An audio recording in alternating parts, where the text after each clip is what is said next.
بسم اللہ الرحمن الرحیم، السلام علیکم۔ میرا نام ڈاکٹر اسد محمود۔ آپ جانتے ہیں دوستوں کہ سنگاپور اتنا امیر کیسے ہو گیا، ترقی یافتہ کیوں ہوا؟ اگر یہ جاننا چاہتے ہیں میری ویڈیو کو آخر تک ضرور دیکھیے گا۔ میں کچھ دنوں پہلے سنگاپور، تھائی لینڈ اور ملیشیا کا جب میں نے وزٹ کیا، یقین مانیں جب میں سنگاپور میں گیا تو وہاں میں اپنی مٹی کو ترس گیا تھا۔ وہاں مجھے مٹی جو ہے نا یہ دیکھنے کو نہیں ملی، اتنا کرسٹل کلیئر تھا، شفاف صاف شیشے کی طرح سنگاپور تھا۔ دوستو، دنیا میں ایک ایسا ملک بھی پایا جاتا ہے جو شہر لاہور سے 2.5 گنا چھوٹا ہے، لیکن اس کی اکانومی اتنی سٹرونگ ہے کہ پوری دنیا اس کی ترقی پر حیران ہے۔ اس چھوٹے سے ملک کے پاس دنیا کے 11ویں بڑے زر مبادلہ کے ذخائر ہیں۔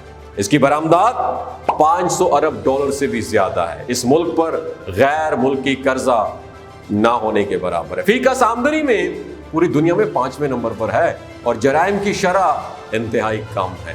رشوت کا تصور بھی نہیں ہے۔ اور اس چھوٹے سے ملک کا نام پتہ کیا ہے؟ سنگاپور۔ سنگاپور ایک سٹی اسٹیٹ ہے، ایک سٹی اسٹیٹ ہے، یعنی اس کی ساری آبادی رہتی شہروں میں، وہاں پہ دیہات نام کا کانسیپٹ ہی نہیں ہے۔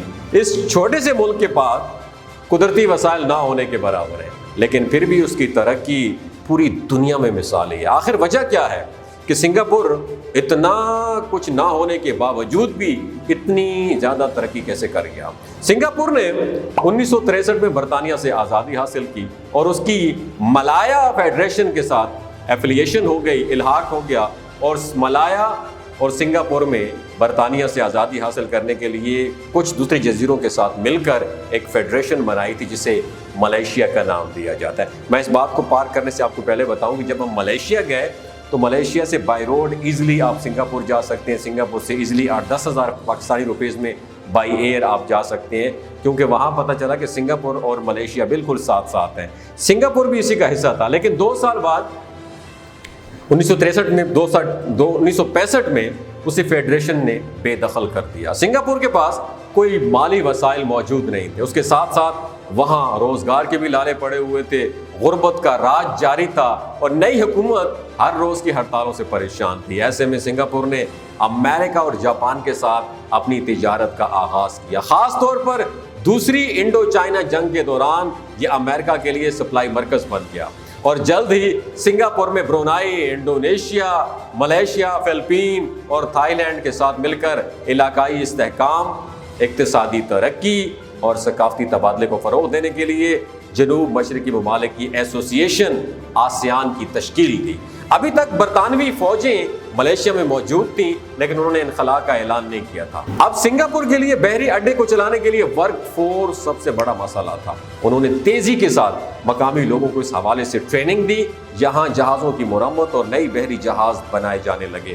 اپنی آزادی کے پہلے 10 سالوں میں سنگاپور نے جہاز رانی، ہوائی نقل و حمل اور تیل صاف کرنے میں عالمی رہنما کی حیثیت حاصل کر لی۔ اب یہ اپنے معاشی خوشحالی کے لیے ملیشیا پر اتنا ڈیپینڈ نہیں کرتا تھا، اور 1970 سے 1990 کی دہائیاں یعنی 20 سالوں میں وہاں کے وزیر اعظم لی کویان یو کی قیادت میں سنگاپور کی معاشی ترقی کے سنہری دور ثابت ہوا۔ سنگاپور نے ترقی کے لیے اپنی توجہ ٹیکنالوجی اور سروسز کے شعبے پر مرکوز کی، اور سنگاپور کی معیشت بنیادی طور پر الیکٹرانکس، مینوفیکچرنگ، مشینری، مالیاتی خدمات، سیاحت اور دنیا کی مصروف ترین کارگو بندرگاہ کی برآمدات سے چلتی ہے۔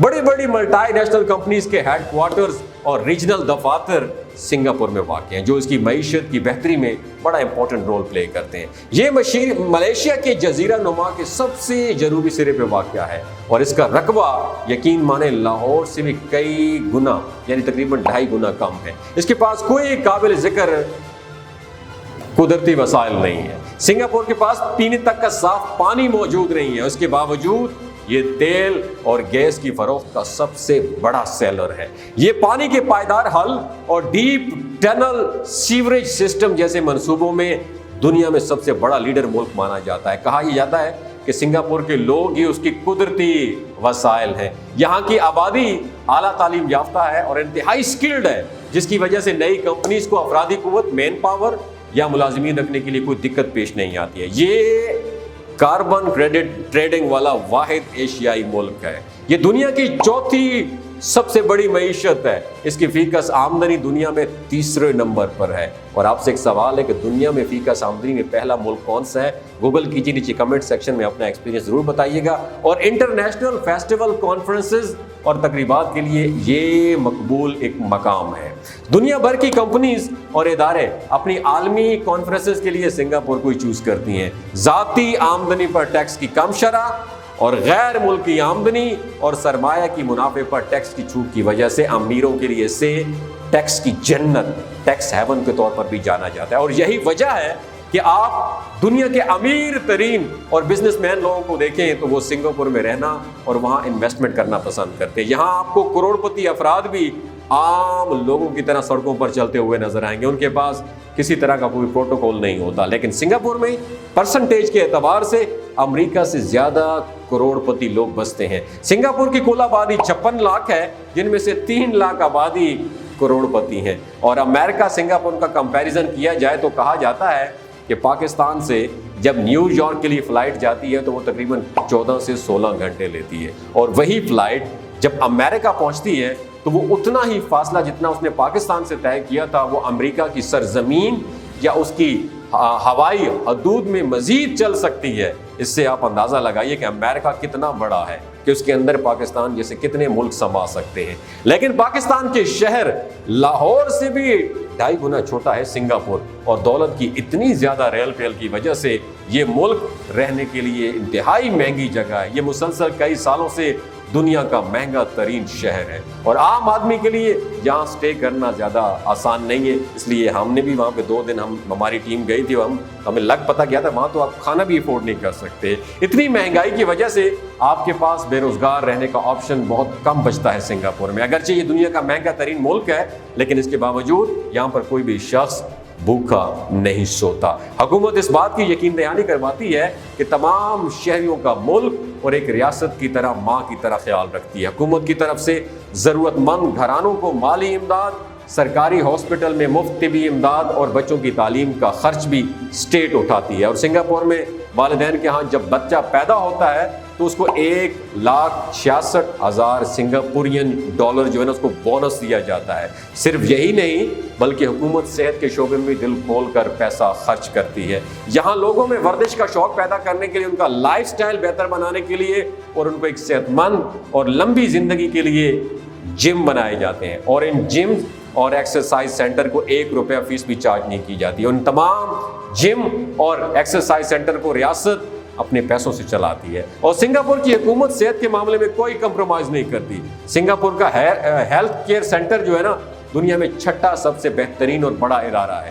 پچھلی 2 دہائیوں سے پیدائش کے وقت نومولود بچوں کی سب سے کم اموات کے حوالے سے سنگاپور پہلے نمبر پہ۔ دوستو آپ سے ایک سوال ہے کہ پاکستان کون سے نمبر پہ؟ اور صحت کے ساتھ ساتھ یہاں صفائی کا بھی خاص خیال رکھا جاتا ہے، کیونکہ صفائی ہوگی تو پھر ڈیفینیٹلی صحت ہوگی۔ سنگاپور میں چنگم چبانے پر بھی پابندی ہے اور ایک جرم ہے۔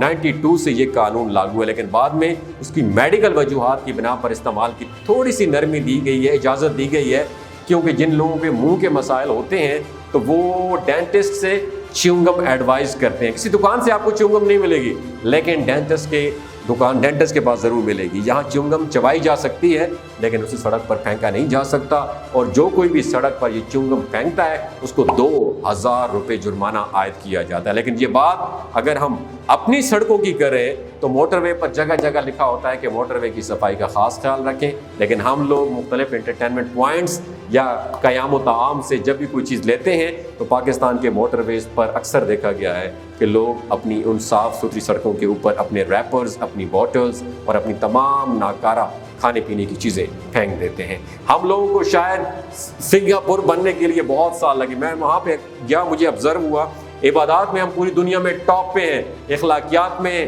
ہمیں شاید ان قوموں کو کمپیٹ کرنے میں شاید 100 سال لگیں، لیکن سنگاپور نے اسلام کی تعلیمات کو اپنایا ہے۔ صفائی نصف ایمان ہے، اور اس حدیث پر پورا عمل کر رہے ہیں۔ کیا ہی اچھا ہو کہ ہم بھی اغیار کی طرح صفائی ستھرائی کو نصف ایمان سمجھ کے اپنا اوڑھنا بچھونا بنا لیں۔ دوستو اگر یہ ویڈیو آپ کو اچھی لگی دوسروں کے ساتھ ضرور شیئر کیجیے، ہو سکتا ہے ہمارے حکمران کے کانوں تک یہ بات پہنچے اور اس کی وجہ سے ہم لوگوں کی زندگی اور دل بدل جائے۔ بہت شکریہ۔